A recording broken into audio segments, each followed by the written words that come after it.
The last charge of King Władysław III. King Władysław III of Poland and Hungary was just 20 years old when he led his crusader army to the shores of the Black Sea. Young and ambitious, he had earned a reputation as a fierce warrior despite his age. Advisors called him the Night King, for his preference to lead from the front rather than command from safety. On November 10th, 1444, near the port city of Varna, his Christian coalition faced the mighty Ottoman army commanded by Sultan Murad II. The battle began favorably for the Crusaders. Their heavy cavalry smashed through the Ottoman flanks, sending thousands of Turkish soldiers fleeing. Victory seemed within reach. Władysław, watching from a nearby hill, saw what appeared to be disorder around the Sultan's elite guard at the center. Despite urgent warnings from his experienced commanders, the young king made a fateful decision. With just 500 of his Polish and Hungarian knights, Władysław spurred his horse forward. The small force thundered across the battlefield, lances lowered, heading directly for the heart of the Ottoman army. At first, the charge succeeded brilliantly. The heavily armored knights tore through the front lines of janissaries. Their momentum is unstoppable. Witnesses later said the king himself came within yards of Sultan Murad. Then the trap closed.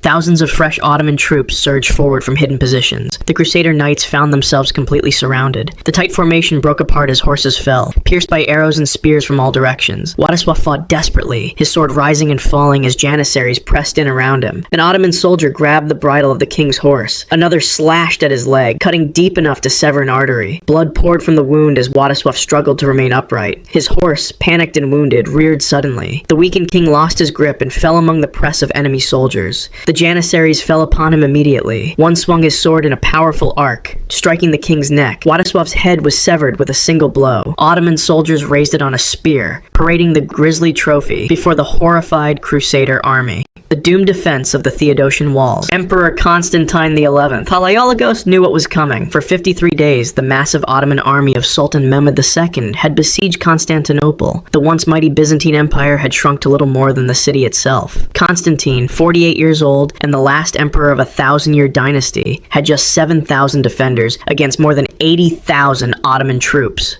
On May 29, 1453, the final assault began. The Ottomans had spent weeks pounding the ancient Theodosian walls with massive cannons. Some of these bronze monsters could fire stone balls weighing over 700 pounds. Sections of the walls that had stood for 1,000 years crumbled under this relentless bombardment. By dawn on that final day, several breaches were wide enough for Ottoman troops to pour through. Constantine had spent the night praying in the Hagia Sophia, Christendom's greatest cathedral. At first light, he donned his armor and rode to the walls. The noise was deafening. Thousands of janissaries, the Sultan's elite troops, surged forward in waves. The defenders fought desperately, pouring boiling oil on the attackers and pushing scaling ladders away from the walls. For hours, the emperor moved along the defenses, encouraging his men. Near the St. Romanus Gate, where the fighting was most intense, Constantine received word that Ottomans had found an unlocked postern gate and were already inside the city. The defense was collapsing. What happened next was recorded by several witnesses who survived. The emperor, realizing all was lost, removed his imperial regalia. "The city has fallen, and I am still alive," he reportedly said. Then, drawing his sword, he charged directly into the thickest mass of janissaries, pouring through the main breach. A few loyal guards followed him. The lightly armored emperor disappeared into a sea of Ottoman soldiers. Slashing desperately, he managed to cut down several before being surrounded completely. Multiple swords struck him simultaneously. Constantine fell to his knees, blood pouring from wounds to his neck and torso. A final sword thrust pierced his heart. The last Byzantine emperor died as his city fell around him.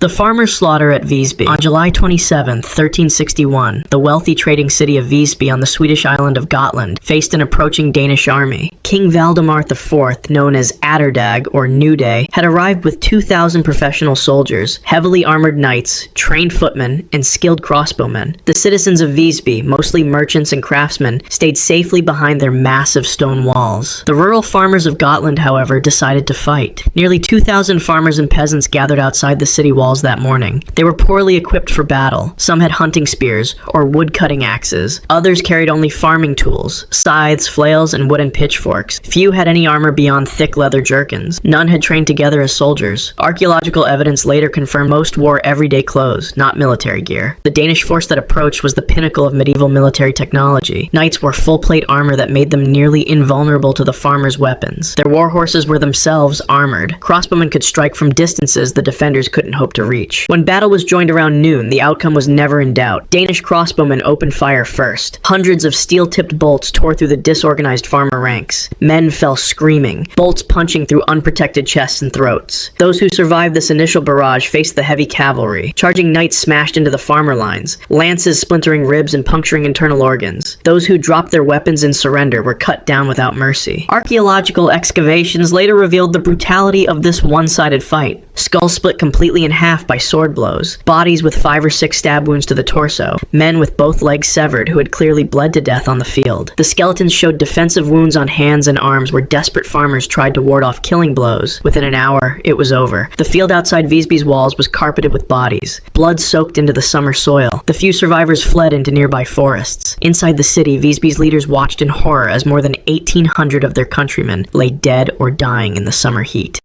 The Hospitallers buried Bastion. The Knights. Hospitaller had held the island of Rhodes for over 200 years. Their massive fortifications were considered among the strongest in the Mediterranean. But in July 1522, the Ottoman Sultan Suleiman the Magnificent arrived with a force of 100,000 men. The Knights numbered just 600, supported by a few thousand local militia. The defenders knew this would be a fight to the death. By September, the situation had grown desperate. The Ottomans focused their attack on the English post, a critical section of the city's defenses. Using techniques perfected over decades of siege warfare, Turkish sappers dug tunnels beneath the massive walls. These narrow passages were filled with gunpowder, creating massive underground boom booms. On September 4th, before dawn, the first mine detonated. The explosion was deafening. A section of wall 30 feet wide collapsed into the moat below. Hundreds of Ottoman troops rushed forward, screaming their war cries. The knights, though stunned by the blast, fought back fiercely. Sir Nicholas Hussey, commander of the English post, led the defense. Eyewitnesses described him as covered in blood from head to toe, yet fighting like a man possessed. For 6 hours, the knights held the breach against overwhelming numbers. Bodies piled up so high that Ottoman troops had to climb over their own dead to continue the attack. By midday, the knights had miraculously repulsed the assault, but the victory was short-lived. Turkish engineers had already begun digging new tunnels. On September 5th, a second mine detonated directly beneath the position where Sir Nicholas and 20 knights were standing. The explosion was even larger than the first. The knights had no warning. The stone floor beneath their feet suddenly erupted in a shower of rock and flame. Sir Nicholas and his men were hurled 50 feet into the air by the force of the blast. Those not killed instantly by the explosion were crushed as they fell back to earth amid massive blocks of masonry. Others, still alive but trapped, were slowly suffocated as dust filled their lungs in the enclosed space beneath the rubble.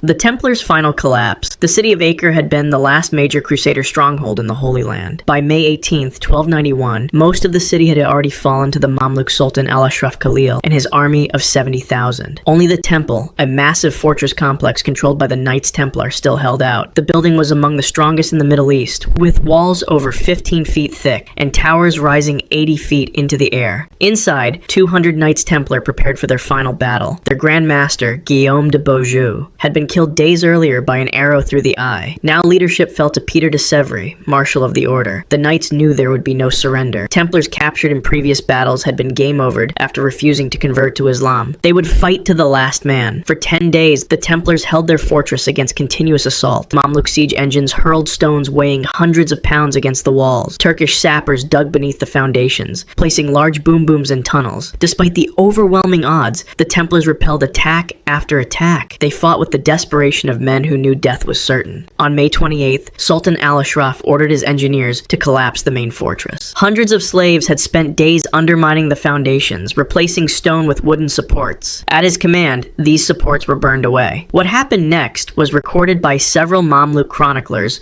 who witnessed the event. The ground beneath the temple began to tremble. Knights inside felt the floor shifting beneath their feet. Cracks appeared in walls that had stood for 200 years. Some Templars tried to flee through a small postern gate leading to the harbor, but Mamluk archers cut them down. Then, with a sound like thunder, the entire structure collapsed. Thousands of tons of stone crashed downward. Knights who weren't crushed immediately found themselves buried alive in pitch darkness. Their screams could be heard through the rubble as they slowly suffocated in sealed pockets of air. Some survived for hours, trapped beneath massive stones, before the rising tide from the nearby sea flooded the ruins, drowning those who remained.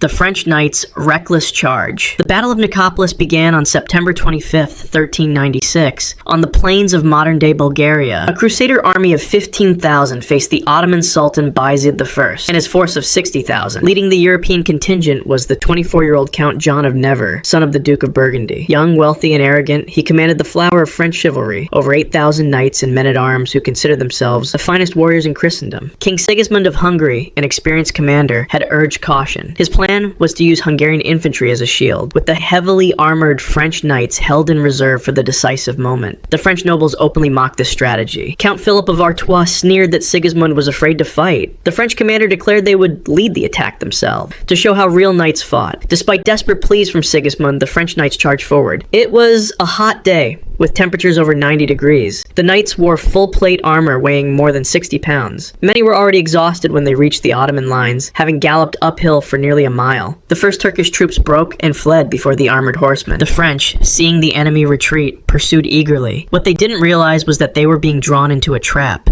Cresting a ridge, the knights suddenly faced thousands of sharpened wooden stakes, driven into the ground at an angle. Their horses couldn't advance. Behind these stakes waited 10,000 janissaries armed with composite bows. A storm of arrows struck the French knights from three sides. Unable to advance or retreat, horses and riders began to fall. The arrows found gaps in their armor, eye slits, armpits, groin. Those who dismounted to fight on foot found their heavy armor made them too slow against the lightly equipped Turkish soldiers. Within minutes, the flower of French nobility was surrounded and overwhelmed. Some knights, gasping for breath in the heat, tore off their helmets only to have arrows pierce their exposed faces. Others, immobilized by arrow wounds, were dragged from their horses and had their throats cut. Count John himself, wounded in 7 places, collapsed unconscious in a pool of his own blood. The last stand of the Serbian prince. Prince Lazar Hrebeljanović knew that June 28, 1389 would decide the fate of Serbia. His army of 15 to 20,000 stood on Kosovo Field, facing the Ottoman forces of Sultan Murad I. The 40-year-old prince had spent months gathering every able-bodied man in his realm. This would be the battle that determined if Serbia remained Christian or fell to the expanding Islamic Empire. The battle began at daybreak. Serbian heavy cavalry crashed into the Ottoman left wing, driving it back in disarray. For a moment, victory seemed possible, but the Sultan's elite Janissary corps held firm in the center, and slowly, the numerical advantage of the Ottomans began to tell. By noon, the Serbian line was bending, but not yet broken. What happened next would become legendary throughout the Balkans. A Serbian nobleman named Miloš Obilić approached the Ottoman lines alone, claiming to be a deserter with vital information for the Sultan. Turkish guards, suspicious but intrigued, brought him to Murad's tent. The Sultan, seated on cushions, prepared to hear what the Serbian had to say. In an instant, Obilić drew a concealed dagger and lunged forward. Before the guards could react, he plunged the blade deep into the Sultan's abdomen. The steel cut through vital organs. Murad cried out, blood pouring from the wound. Obilić was immediately seized by janissaries who hacked him to pieces on the spot. News of the Sultan's assassination reached Prince Lazar as his forces were beginning to falter. Believing the Ottoman army would now collapse without its leader, Lazar ordered a desperate full attack. It was a fatal miscalculation. The Sultan's son Bayezid immediately took command. Rather than retreating in confusion, the Ottoman forces fought with renewed fury to avenge their fallen leader. The Serbian attack faltered against stiffening resistance. Lazar's horse was struck by multiple arrows and collapsed beneath him. As the prince struggled to his feet, Ottoman soldiers surrounded him. He fought briefly, sword in hand, before being overwhelmed by sheer numbers. Captured alive but wounded, Lazar was dragged before the dying Sultan Murad. With his final strength, Murad ordered the Serbian prince beheaded. The executioner's blade fell moments later.